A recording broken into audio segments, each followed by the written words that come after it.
நபரை கூட்டிகிட்டு போனேன். கூட்டிகிட்டு போய் வழக்கு விசாரணை கோர்ட்டு காவல் நிலையம் அப்படியே போயிட்டுருக்கு. இப்போ நான் கர்ப்பமாக இருக்கிறேன் என்று சொன்னார். இப்போ நீ கர்ப்பமாக இருக்கிறதுக்கு என்ன பிரச்சனை சிஸ்டர்னு கேட்டேன். நீ அம்மா தானே, அம்மா ஸ்டேஜ் தானே.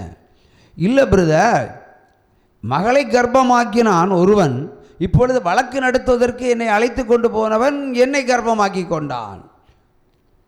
இப்பொழுது கர்ப்பத்தை கலைப்பதற்கு ஒரு வழி சொல்லுங்கன்னு சொல்லுகிறார் அந்த தாய். இது ஒரு மோசம் பண்ணப்பட்ட ஒரு செய்தி. ஹல்லேலூயா. இப்போ மகளும் கர்ப்பம், தாயும் கர்ப்பம், மகளும் கர்ப்பம், தாயும் கர்ப்பம். அப்போ யார் மோசம் போனார்கள் இதில்? நீங்கள் தான் சொல்லுங்கள். பிள்ளை என்றால் சின்ன வயசுன்னு சொல்லிக்கலாம். சின்ன வயசில் வேதம் இல்லை என்று சொன்னால், சிறு பிள்ளைகளிடத்தில் வேத சத்தியம் இல்லை என்று சொன்னால், வசனம் இல்லை என்று சொன்னால் இதற்கு நடக்கும். வசனத்துக்கு பயப்படுகிறவர்களை கர்த்தர் நோக்கி பார்ப்பேன். இது சிறுபிள்ளைகளிடத்தில் வசனம் இல்லை, சிறுபிள்ளைகளிடத்தில் வேதம் இல்லை, சிறுபிள்ளைகளிடத்தில் சத்தியம் இல்லை, கர்த்தரை கண்டுள்ள பயம் இல்லை. ஆகவே ஈஸியாக எளிதாக அவர்கள் மோசம் பண்ணப்படுவார்கள். அதான் அந்த உலகத்தில் நடந்து கொண்டு இருக்கிறது. சாத்தான் எப்படி வருவான்? சாத்தானுக்கு இன்னொரு பேர் இச்சை. அந்த இச்சை என்ற உணர்வை சில ஆண்மகனுக்கு கொடுத்து ஆண்மகன் மூலம் பெண்மகளுக்கு நிறைவேற்றி வேலையை முடிச்சிருவான். அவ மோசம் பண்ணப்பட்ட ஒரு ஸ்திரீ, மோசம் போக்கப்பட்ட ஒருத்தன். அல்லேலூயா. அவ பரியாசம் பண்ண விட மாட்டேன்னு சொல்றாரு. நீங்க ஏமாறாம இருந்தாதான் நான் பரியாசம் பண்ண விட மாட்டேன், இல்லைன்னா பரியாசம் நடக்கும். பரியாசன வெட்கம். சிறு பிள்ளை கர்ப்பமானால் வெட்கம் தானே, தாய் கர்ப்பமானால் வெட்கம் தானே. தாய் கர்ப்பமாகிறது பிரச்சனை இல்லை, ஆனால் வயது முதிர்ந்த வேளையில் கர்ப்பமாகிறது, அதுவும் புருஷனுக்கு கர்ப்பமானால் பிரச்சனை இல்லை. உதவி செய்ய வந்தவன் இப்படி ஒரு உதவியும் கூட செஞ்சு கொடுத்துட்டான். இப்போ தகப்பனார் கட்டின புருஷன் வெளியேற்றியாச்சு, என்ன செய்ய முடியும்? அதான் அந்த வழக்கு. அல்லேலூயா. அந்த வசனத்தை திரும்ப வாசி ஒரு முறை கூட. மோசம் போகாதிருங்கள், தேவன் நம்மை பரியாசம் பண்ணாமல் பண்ணுவதற்கு அனுமதிக்க விட மாட்டார். ஒரு சம கையை தட்டலாம். அல்லேலூயா, அல்லேலூயா. ஆகவே இந்த உலகம் மகா பயங்கரமான உலகம். இது சாதாரண உலகம் அல்ல. ஏனென்றால் பேய்கள், பிசாசுகள், மந்திரங்கள் பாருங்க, படித்தவன் கூட மண்ணை தின்னுகிறான். அவனுக்கு என்ன பகுத்தறிவு இருக்கிறது? படித்தவன் கூட விக்கிரகத்தை கும்பிடுகிறான். அவனுக்கு என்ன பக்குவம் இருக்கிறது? சிலை பேசும் என்று நம்புகிறான். என்ன அறிவு அவனுக்கு இருக்கிறது? ஆகவே விக்கிரகங்கள் கொடிகட்டி பறக்கிற காலம், சாபங்கள் கொடிகட்டி பறக்கிற காலம், பாவங்கள் கொடிகட்டி பறக்கிற காலம். இன்றைக்கும் படித்தவன் கூட மந்திரவாதம் செய்கிறான். அவன் என்ன செய்யலாம் பிரதர்? நீங்க சொல்லுங்க. படித்தவன் கூட ஒரு மந்திரவாதத்துக்கு போகிறான். அவனை என்ன செய்யலாம் பிரதர்? உங்கள் கருத்தை சொல்லுங்க. சொல்லி கொடுத்து திருத்தலாமா? ஐயோ, யாது காலத்தில் இருக்கீங்க. அல்லேலூயா. சொல்லியெல்லாம் திருத்த முடியாது, எல்லாம் அடித்து திருத்த வேண்டியது. அல்லேலூயா. இங்கே பேசுனா சைலண்டாக பேசணும், இல்லைன்னா மைக்கில் வந்து நீங்கள் பேசணும். ஒரு அறிவில்லை, அங்கே கம்மி இருக்குது, அந்த சத்தம் உனக்கு கேட்கல. உனக்கு இப்போ ஏசி ஆஃப் பண்ண ஆகணும், சைகை கட்டணும், ஆஃப் பண்ணணும். அங்கே நீ சத்தம் போட்டு பேசுனா எத்தனை காலம் உனக்கு சொல்கிறது? இங்கே இருந்தால் நீ கவனமாக இருக்கணும், இல்லைன்னா ஆடியன்ஸில் போய் உட்காரு. உற்சாகமாக கையை தட்டுங்க. ஆவியில விழிப்புணர்வு வேண்டும். என்ன நடக்குது, என்ன நடந்து கொண்டிருக்கு, நம்ம என்ன செய்யணும், நம்முடைய பொறுப்பு என்ன, அதெல்லாம் உணர்ந்திருக்க வேண்டும். ஏமாந்து போகக்கூடாது. அல்லேலூயா. இந்த தெய்வம் நம்ம தெய்வம், நல்ல தெய்வம்.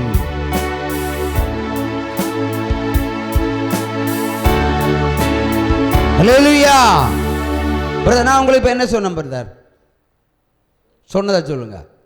நீங்கள் ஒன்றை சொன்னீங்க, நான் இன்னொன்று சொன்னேன். ஆவியிலே எச்சரிக்கையாக இருக்கான்னு சொன்னேன். அடுத்து இந்த மாதிரி ஆட்களை எப்படி திருத்தலாம் என்று சொன்னேன். அது படித்தவங்க கூட மந்திரவாதத்துக்கு போகிறான் இல்லையா? அதான் பாயிண்ட். ஒரு நொடி பொழுதில் நீங்கள் உங்களை விட்டுட்டீங்க. படித்த மந்திரவாதத்துக்கு போகிறான், பிறருக்கு தீங்கிழைக்கிறான், இல்லை தனக்கு ஆசீர்வாதங்கள் கிடைக்கட்டும் என்று சொல்லி என்ன பண்ணுறான், என்ன சொல்லுகிறான், மந்திரவாதத்துக்கு போகிறான். அப்போ அவனை என்ன செய்யலாம் என்பதுதான் என்னுடைய கேள்வி. இன்றைக்கு படித்தவர்களே பயங்கரமான மந்திரவாதங்கள், ஆட்சி அதிகாரங்களை தக்க வைத்துக் கொள்வதற்கு மந்திரவாதங்கள், பெண்களை வசியம் பண்ணுவதற்கு மந்திரவாதங்கள், பொருளை ஈட்டுவதற்கு மந்திரவாதங்கள், வியாபார ஸ்தலத்தில் மந்திரவாதங்கள், இப்படியெல்லாம் செய்கிறாங்களே, அவங்களை என்ன செய்யலான்னு தான் கேட்டேன். சொல்லுங்க பிரதர், என்ன மாதிரி கோபத்தில் சொல்லுங்க.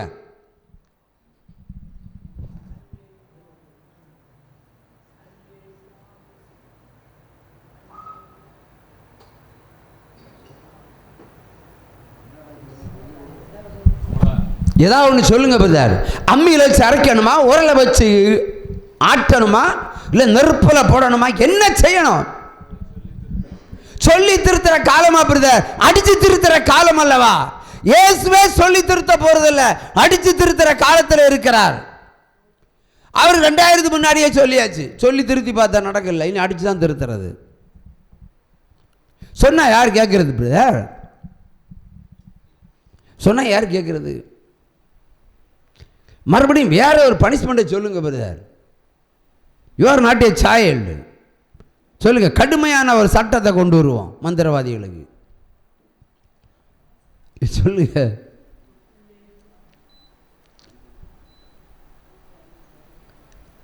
சொல்லுங்க பிரதர். அதை நான் சொன்னது காப்பி. நீங்களா ஒரு கருத்தை சொல்லுங்க. படித்தவங்க கூட இன்னைக்கு மந்திரவாதத்தை பயன்படுத்தி தங்களை ஆசீர்வாதத்துக்கென்றே உருவாக்கி மாற்றி காட்டுகிறார்கள், பிறருக்கும் தீங்கிழைக்கிறார்கள். அப்போ இப்படிப்பட்டவங்களை என்ன செய்யலாம்? மந்திரவாதம் மச்சானு இல்லிட்டு போலீஸில் கம்ப்ளைண்ட் கொடுக்க முடியாது இல்லையா? கம்ப்ளைண்ட் பண்ண முடியாது, அவங்க எஃப்ஐஆரும் போட போகிறதில்லை. உங்கள் சரீரத்தில் 10 பேய் இருக்குன்னு வச்சுருவோம். இந்த பேய்களை அரெஸ்ட் பண்ணி ஜெயிலில் தள்ளுங்க, நான் ரிலீஸ் ஆகிறேன்னு சொல்லி காவல் நிலையத்தில் புகார் கொடுத்து எடுப்பாங்களா? எடுக்க மாட்டாங்க. அதே மாதிரிப்பட்ட இந்த கேஸுகளை என்ன செய்யலான்னு சொல்லுங்கள். கடுமையான ஒரு தண்டனை சொல்லுங்கள் பிரதர். ஃப்ரெண்ட்ஸ் மாதிரி அட்ஜஸ்ட் பண்ணலன்னா தின்ன லவ் சென்டிமெண்ட்டாக மேட்ரு. இந்த மந்திரவாதிகளும் திருந்த மாட்டானுவா இந்த மாதிரி? என்னது கடுமையான தண்டனை சொல்லுங்க பிரதர். இல்லை புதுசாக கண்டுபிடிச்ச ஒரு தண்டனை சொல்லுங்க. இந்த மந்திரவாத நாய்கள், இல்லை படித்த மந்திரவாத கிறுக்கர்கள், இவர்களெல்லாம் அடித்து திருத்தணுமா, சொல்லி திருத்தணுமா, நட்பு ரீதியில் பேசணுமா, இல்லை சுவிசேஷம் சொல்லி திருத்தணுமா, இல்லை வேறு ஏதாவது ஒரு தண்டனை கொடுக்கலாமா? சுவிசேஷம் சொல்லி திருத்தலாமா? சிஸ்டர், சுவிசேஷம் சொன்னால் யார் திருந்தது? கிறிஸ்தவர்களே திருந்த மாட்டேங்கிறாங்க. இப்போ நான் ஒன்று சொல்கிறேன். யாக்கோபு 1:22 வாசிப்போம், பார்க்கலாமே கிறிஸ்தவர்கள் திருந்துகிறார்களா மற்றவர்கள் திருந்துகிறார்களா என்று. யாக்கோபு 1:22 அல்லாமலும் நீங்கள் உங்களை வஞ்சியாதபடிக்கு திருவசனத்தை கேட்கிறவராய் மாத்திரமல்ல, அதன்படி செய்கிறவர்களுமாயிருங்கள். அப்போ பைபிள் என்று சொன்னாலே வாசிப்பதற்கு கொடுக்கப்பட்டது இல்லையா? வாசிக்கப்பட கொடுக்கப்பட்டது. நீங்கள் எல்லாரும் வாசிக்கிறீங்க, அதன்படி செய்கிறவர்களாய் இருக்கிறீர்களா? சொல்லுங்க பிரதர். இன்றைய கிறிஸ்தவர்கள் வசனத்தின்படி நடக்கிறவர்களா? வசனத்தை பிறந்த நாள் முதற்கொண்டு அநேகர் கேட்கிறார்கள், ஆனால் பிறந்த நாள் கொண்டு இந்நாள் வரைக்கும் அதன்படி நடக்கவே இல்லையே. இப்படிப்பட்ட கிறிஸ்தவர்கள் இருக்கிற காலகட்டத்தில் அந்த வசனமே இல்லாதவர்களுக்கு சுவிசேஷத்தை அறிவித்தால் அவன் திருந்துவானா? அவன் திருந்துவானா? கஷ்டம் இல்லை. சுவிசேஷத்தை ஏற்றுக்கொள்ளவில்லை, இயேசு கிறிஸ்துவை அவன் ஏற்றுக்கொள்ளவில்லை, கிறிஸ்தவ மதத்தையே அவன் இழிவுபடுத்துகிறான், பைபிளை எரிக்கிறான். இப்படிப்பட்டவர்களுக்கு நம்ம சுவிசேஷம் அறிவிக்கலாமா? அறிவித்தாலும் திருந்துவானா? சொல்லுங்க சிஸ்டர். நீங்களே இந்த வசனத்தை பின்பற்றவில்லை. ஆபத்து காலங்கள் வரும்போதெல்லாம் பொருத்தனை செலுத்தி தேவனை நோக்கி கூப்பிடுங்கன்னு சொல்கிறார். யாராவது பொருத்தனை செலுத்தி கூப்பிடுவாங்களா? ஒரு சிலரை தவிர. செலுத்துவாங்களா? செலுத்த மாட்டாங்க. கேட்டால் நம்முடைய இயலாமையை தான் நம்ம நினைக்கிறோம். முதல்ல கொண்டு வருவோம். அப்போ ஆண்டவர் என்ன சொல்கிறார்? வசனத்தின்படி நீ செய். வாசிக்கிறது மட்டும் இல்லை, அதன்படி செய். அப்போ செய் என்று சொன்னால் செய்யணும். செய்யலை. ஆபிரகாம் செய்தான், யாக்கோபு செய்தான், சாலமன், சவுல் ஒரு இடத்துல வழி தப்பி போனால் அவன் முடிஞ்சு போச்சு அவன் சாப்டர். பைபிளில் இருக்க கதாபாத்திரங்கள் எல்லாம் கீழ்ப்படிந்தார்கள். ஆனால் நம்ம எல்லாம் கீழ்ப்படியலை. நம்ம வசனத்தை கேட்கிறவர்களாகவே தான் அதிகம் பேர் இருக்கிறோம். ஆகவே இந்த மந்திரவாதிகளுக்கு சுவிசேஷம் சொன்னால் அவனும் திருந்த மாட்டான். அப்போ என்ன தண்டனை கொடுக்கலாம் பிரதர்? உடனே நெற்றியில் கை போகுது சிந்தனை. சொல்லுங்கள், பனிஷ்மெண்ட் ஒன்று கொடுங்க. அப்பா சொல்கிற கேட்காதீங்க, நீங்கள் சொல்கிறத சொல்லுங்கள். இப்போ சொல்கிறதான் ஆண்டவர் செய்ய போகிறார். அதனால தான் இந்த சப்ஜெக்டு. அன்புனால அதெல்லாம் போச்சு பிரதர். அத்தனை காலத்தோட முடிஞ்சு போச்சு அன்பெல்லாம். ஊழியக்காரர்களிடையே அன்பு இல்லை. நீ தமிழ்நாடு இருக்கிற ஊழியக்காரன் ஒன்றா கூடுவானா? அவங்ககிட்டயே அன்பு இல்லை. ஒருவன் நற்செய்தி கூட நடத்தினா இன்னொருவன் சொல்லுவான் அங்கே போகாத, அவன் கள்ளத்தீர்க்கதரிசின்னு சொல்லுவான். இன்னொரு நடத்தினா அங்கே போகாத, இன்னொரு கள்ளத்தீர்க்கதரிசின்னு சொல்லுவான். இவர்களுக்குள்ளே ஒற்றுமை கிடையாது. சபைகளை பிரிந்து கிடக்கிறது. சபைகளை ஒற்றுமை இல்லை. சிஎஸ்காரன் ஆர்சியை குற்றப்படுத்துவான், ஆர்சி சிஎஸ்ஐ குற்றப்படுத்துவான், வெந்திகோசாரன் எல்லாரையும் குற்றப்படுத்துவான். குற்றம் சுமத்துவது இவர்கள் வேலை. பிறகு எப்படி பிரதர் அன்பால் திருத்த முடியும்? ஏதாவது உங்கள்கிட்ட பதில் வராமல் நான் விட போகிறதில்லை. ரெண்டில் ஒன்று பார்க்கலாம். சொல்லுங்கள் பிறகு என்ன தண்டனை கொடுக்கலாம்? யோசிங்க.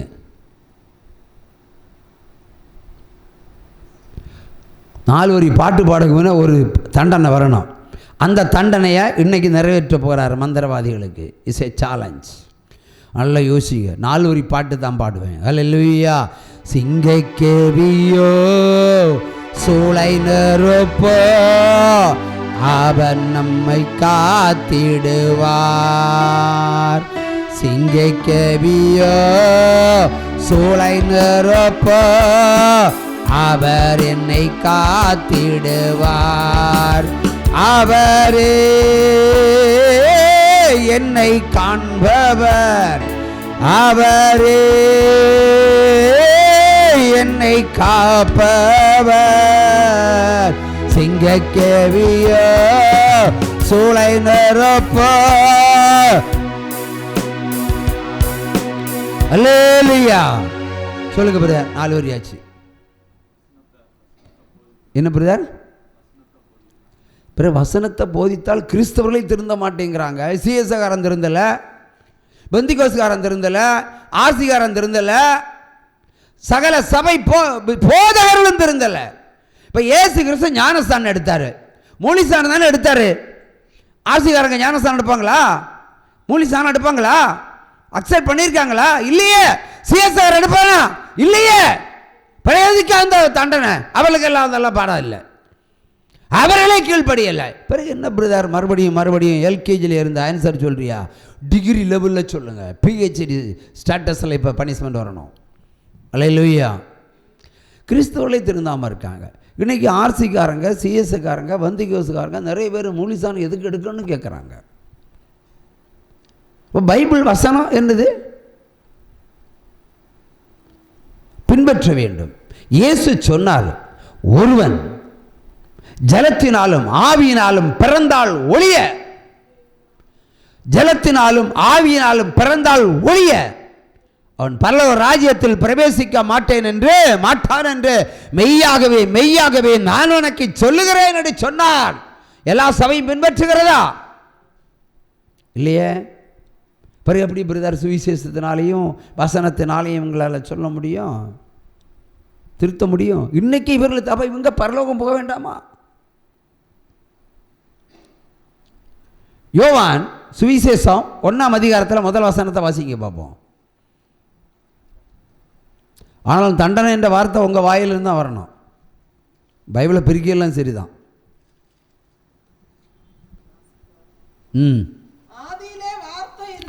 ஆதியிலே வார்த்தை இருந்தது, அந்த வார்த்தை தேவனிடத்தில் இருந்தது, அந்த வார்த்தையே தேவனாயிருந்தது. ஆதியிலே வார்த்தை இருந்தது, அந்த வார்த்தை தேவனிடத்தில் இருந்தது, அந்த வார்த்தை தேவனாயிருந்தது. நான் கேட்கிறேன் பிரதர், உங்கள்கிட்ட தான் கேட்குறேன், ஆதியிலே இங்கே வார்த்தை இருந்தது. பைபிளில் இருக்கு ஆதியில் வார்த்தை இருந்தது என்று சொல்லப்படுகிறது. ஆதியில் என்ன வார்த்தை இருந்தது? தமிழ் இருந்ததா, இங்கிலீஷ் இருந்ததா, எபிரியம் இருந்ததா, மலையாளம் இருந்ததா, தெலுங்கு இருந்ததா, கன்னடா இருந்ததா, என்ன இருந்தது சொல்லுங்க பார்ப்போம். ஒரு மறைபொருள். ஆவியானவர் இயேசு கிறிஸ்துவே மறைமுகமாய் பேசுவார். நிறைய காரியங்களை அவர் இலக்கிய நயத்தில் பேசுவார், ஓமையோடு தான் பேசுவார். இங்கே ஓமையோட பேசப்பட்ட ஒரு வார்த்தை. ஆதியிலே வார்த்தை இருந்தது, அந்த வார்த்தை தேவனிடத்தில் இருந்தது,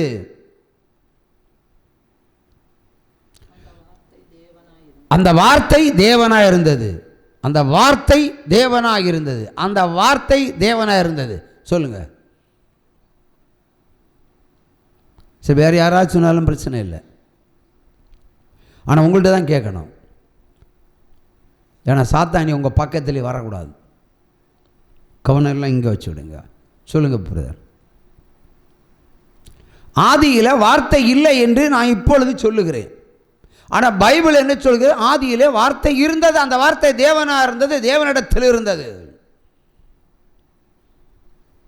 இந்த உலகம் படைப்பதற்கு முன்பாக பைபிளுடைய ஆதி ஆமத்தில் படிக்கும் போதெல்லாம் முதல் 1-2 வசனத்தை வாசிப்போம், புரியுதான்னு பார்ப்போம்.